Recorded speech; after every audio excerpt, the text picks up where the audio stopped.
Alors on a défini dans la section précédente qu'est-ce qui se passait pour un point matériel et la notion de vecteur moment cinétique et de moment cinétique scalaire. Alors maintenant on va essayer de regarder qu'est-ce qui se passe pour le moment cinétique pour un système de points matériels, puisque l'idée sous-jacente à tout ce chapitre va être d'utiliser cette notion pour l'appliquer à un solide, et un solide c'est un ensemble de points. Alors ce sera un ensemble continu de points la plupart du temps, mais il y a pas mal de situations dans lesquelles on va pouvoir négliger l'ensemble des masses, sauf deux grosses masses qui sont accrochées d'un côté ou l'autre. Ça va nous faire un système discret dans le sens mathématique du terme de points matériels, c'est-à-dire un nombre fini de points matériels, ou en tout cas un nombre dénombrable de points matériels. Bon, donc si on prend cette définition pour un système de points matériels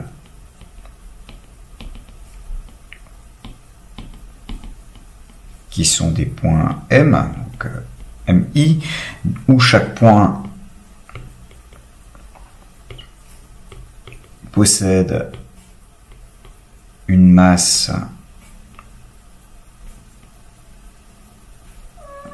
petit mi et se déplace à la vitesse vi dans le référentiel d'étude, dans le référentiel R d'étude.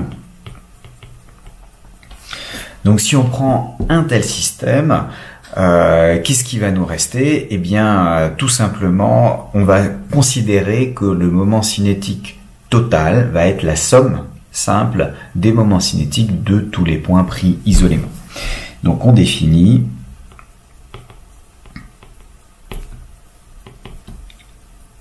le moment cinétique total par rapport à un point A, qui va être la somme sur I, donc sur tous les points I, je n'ai pas les bornes, je ne sais pas combien est-ce que j'en ai exactement, et puis ça peut être une quantité à la limite juste dénombrable mais pas finie, des AMI vectoriels MIVI.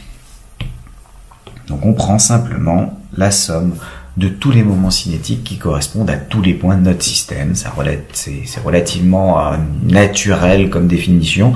Ça revient à la définition de la quantité de mouvement, où on disait que la quantité de mouvement totale, c'était la somme des quantités de mouvement de tous vos systèmes.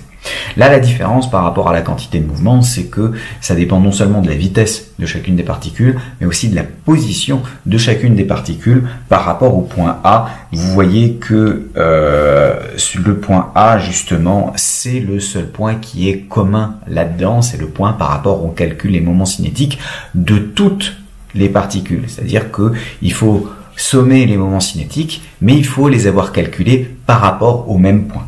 Donc tous les moments cinétiques, remarque, tous les moments cinétiques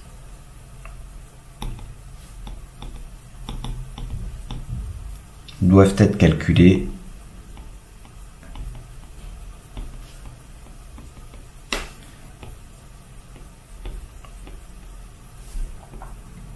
au même point A. Donc tous les moments cinétiques sont calculés par rapport à A. Alors on va en plus supposer que comme on va avoir un solide, cet ensemble de points se déplace en mouvement de rotation par rapport à un axe. Donc vous avez un axe de rotation et puis un mouvement d'ensemble autour de cet axe de rotation. Et lorsque vous faites ça, ça impose un certain nombre de choses sur les vitesses. Donc supposons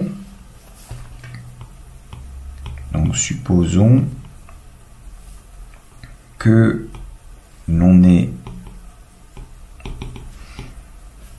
un solide discret ici, pas comme mon chat. Donc un solide discret qui en rotation autour d'un axe delta fixe. Alors, dans les coordonnées cylindriques qui se basent au niveau de, enfin qui sont imposées par cet axe de rotation. On va pouvoir utiliser l'expression du moment cinétique qu'on a déterminé juste avant par rapport à un axe de rotation en coordonnées cylindriques. Donc supposons que l'on ait un solide discret en rotation autour d'un axe delta fixe. Alors, en coordonnées cylindriques d'axe delta, on aura que le moment cinétique total par rapport à l'axe delta, ça va être la somme sur I de des MI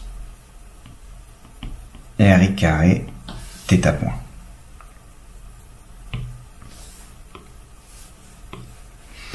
C'est-à-dire que quand on est en coordonnées cylindriques, pour un axe donné, on a vu que le moment cinétique par rapport à l'axe qui passe par le centre des coordonnées s'écrit toujours mr carré θ point. Et là, vous avez l'ensemble de vos points qui sont en rotation. Alors, ce qui partage, c'est que vous voyez que je n'ai pas mis de i au niveau du θ point, pour la simple raison que ça ne dépend pas du point. Donc, remarque.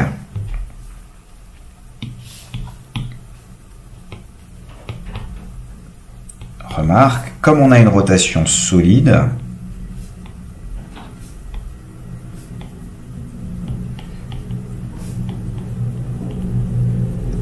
tous les points partagent la même vitesse angulaire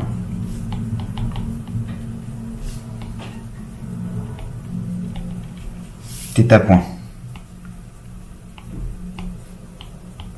C'est-à-dire que quel que soit le point que vous prenez, il va se déplacer à la même vitesse angulaire que les autres, puisque vous avez une rotation globale où les points sont fixes les uns par rapport aux autres, ils sont juste en train de tourner, et donc l'angle la vitesse à laquelle l'angle change va être la même, ils vont tous faire un tour dans le même temps. Ils peuvent accélérer, ralentir, mais ils vont tous accélérer, tous ralentir dans les mêmes proportions en même temps. Enfin, surtout en même temps, donc avec la même vitesse angulaire. Donc on a la même vitesse angulaire pour tout le monde. Soit mon sigma delta, je vais pouvoir écrire somme des MI RI carré, le tout facteur du même θ point. Et étant donné que c'est le même θ point, du coup, on va poser ce qu'on appelle le moment d'inertie, un moment cinétique. Il va y avoir le moment d'une force, et puis là vous avez aussi le moment d'inertie qui est encore non homogène à tout le reste.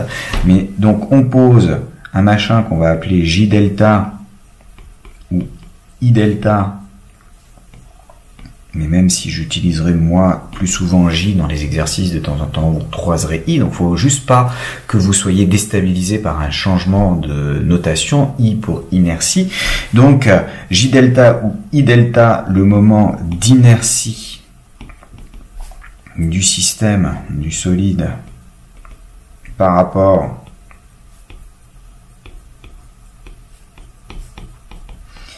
à l'axe delta. Et ce J delta, ça va être la somme sur I des MI RI carré. Voilà, de sorte que on puisse écrire tout simplement le moment cinétique par rapport à delta, il va s'écrire J delta fois θ point.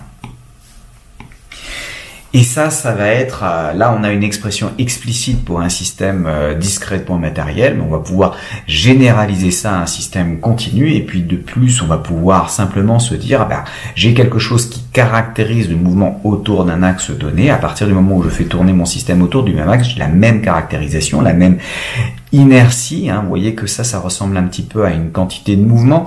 J'avais pour la quantité de mouvement la masse fois la vitesse. Là vous avez le moment d'inertie fois la vitesse angulaire. que le caractère angulaire fait bien revenir l'idée qu'on a une rotation autour d'un axe. Et ça nous permettra en fait de simplifier les calculs si le système est effectivement solide, c'est-à-dire que si les MI, RI carré ne changent pas les uns par rapport aux autres, à ce moment-là, donc en particulier, on n'écarte pas par exemple les masses de l'axe, donc on va pouvoir le mettre en facteur dans la dérivée, et quand on dérivera ce moment cinétique, parce que dans le théorème du moment cinétique, on va dériver le moment cinétique, il va apparaître du J delta multiplié par la dérivée de θ point, c'est-à-dire θ point point. Et on va retrouver ces histoires d'équations différentielles du second ordre qui font intervenir la dérivée seconde de votre système. La dérivée temporelle seconde. Oui, loulou.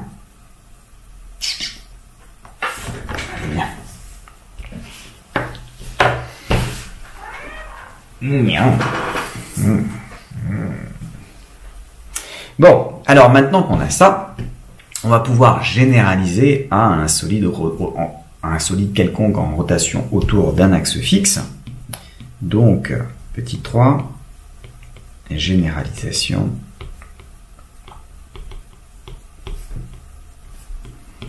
à un solide en rotation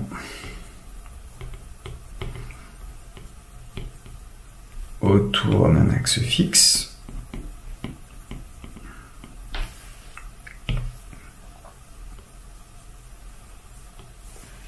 Donc on va dire que par analogie avec le solide discret précédent,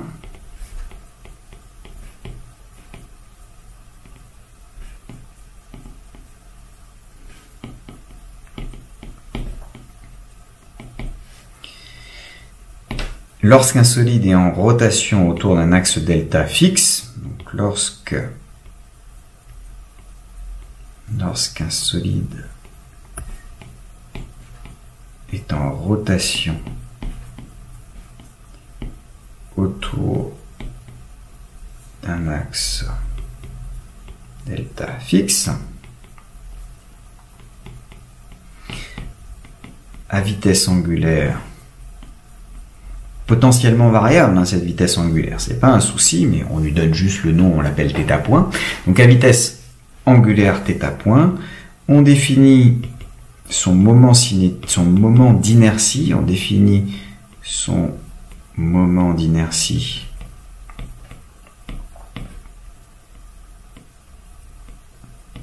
alors notez que on met en indice l'axe par rapport à laquelle on fait tourner, parce que si vous changez d'axe de rotation, ça va changer le moment d'inertie correspondant. Donc, on définit son moment d'inertie J delta de sorte à faire le lien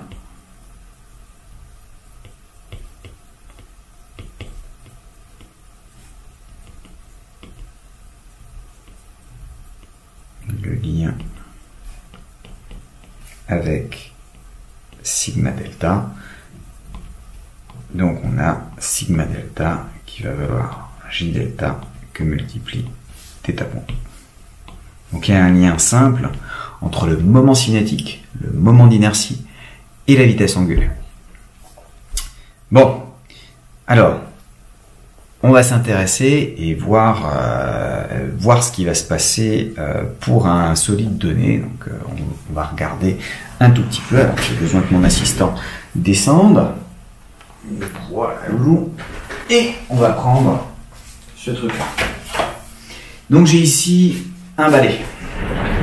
Donc un balai, je vais prendre juste la partie comme ça, ce sera plus facile à trimballer. Donc j'ai mon balai qui est là. Ce balai a un moment d'inertie, c'est un solide, et ce moment d'inertie il est relativement faible quand je lui demande de le tourner dans ce sens-là. Le moment d'inertie va caractériser la difficulté que j'ai à mettre en rotation, à changer l'état de rotation, exactement comme la masse du MV dans la quantité de mouvement correspondait à une inertie. On appelait ça la masse d'inertie, parce que plus votre masse était importante, plus il était difficile de vous faire changer de direction. Là c'est pareil, mais pour la rotation, avec un moment d'inertie relativement faible, il est facile pour moi de faire tourner. Donc ça, c'est par rapport à l'axe ici vertical, l'axe du manche du balai. Mais si je prends un axe de rotation horizontale, comme ça, vous voyez que j'ai un petit peu plus de mal. En plus, j'ai des difficultés parce que le moment du poids va changer, alors que dans l'autre cas, j'avais pas d'interaction avec le moment du poids. Je me suis fait piquer ma chaise.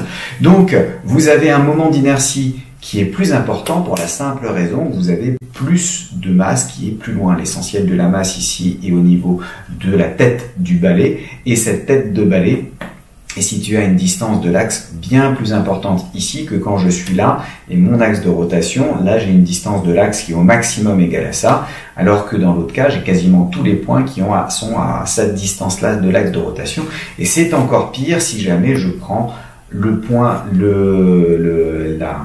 la rotation par rapport au point le plus éloigné de mon balai. Alors au passage, je vous avais promis un jour de vous montrer l'interprétation de ce qui se passe avec les barycentres, les centres de gravité. Alors, regardez voir là j'ai un système avec une forte masse ici, donc si je mets ma main au milieu, ça tiendra absolument jamais. Par contre, si j'utilise ce système-là et que je bouge au fur et à mesure, vous voyez que le centre de gravité, il est à peu près ici. Et donc si je me place sur le point que j'ai trouvé à cet endroit-là, j'arrive à le faire tenir en équilibre parce que justement, j'ai trouvé le point où ça me montre qu'il y a beaucoup plus de masse de ce côté-là du balai que de l'autre côté, et donc j'ai réussi à trouver le barycentre de l'ensemble de mes masses. Alors une petite remarque, si jamais vous avez un axe de rotation qui passe par le barycentre, en règle générale, pour une orientation donnée, ça va vous donner le moment d'inertie le plus faible pour une direction donnée de l'axe. Si je me mets ici, le moment d'inertie va être beaucoup plus important parce que l'essentiel des masses est très loin de l'axe de rotation qui est de ce côté-là, alors que si je me mets ici, je peux le faire tourner relativement facilement parce que l'essentiel des masses va être au même endroit que cet endroit-là et que l'endroit où j'ai choisi de mettre mon axe de rotation. Et ça me permet de faire des rotations plus faciles. Bon, alors, puisqu'on a piqué ma place, c'est pour ça qu'il râlait depuis tout à l'heure, je vais essayer de me mettre sur le bord de la chaise, et on va continuer la suite.